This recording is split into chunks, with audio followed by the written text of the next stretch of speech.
दोस्तों, उम्मीद में दुनिया कायम है। एक माँ वही उम्मीद लिए आज हम लोग का ऑफिस फिर पहुंचे। इस माँ को हम लोग ने पहले भी मदद किया था। उनका बेटा एक बहुत ही बड़ी बीमारी से लड़ रही है। उनका बारे में जब पता चला तो माँ ने बोला कि वो अभी थोड़े थोड़े ठीक हो रहा है, फिर भी उनको बहुत ही मेडिसिन की ज़रूरत है।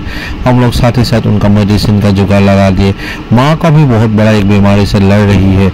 माँ का भी बीमारी से उस बीमारी के लिए बहुत सारा मेडिसिन की ज़रूरत होता है, तो हम लोग ने वो भी मेडिसिन का ज़रूरत का जो भी मेडिसिन हम लोग कर सकते थे अपना तरफ से कर दिया गया है।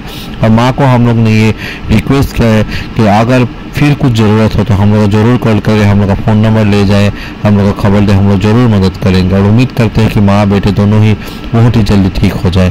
दोस्तों, प्लीज़ इस चैनल को लाइक, शेयर, सब्सक्राइब, फॉलो और कमेंट से भर दीजिएगा कि हम लोग इसी तरह से और 10-10 लोगों को मदद कर सके। आप लोग लाइक, शेयर, कमेंट, शेयर से हम लोग को वो हिम्मत मिलती है। दोस्तों, अगर आप लोग को भी मौका मिले तो ज़रूर किसी को मदद कर। Love you all, take care.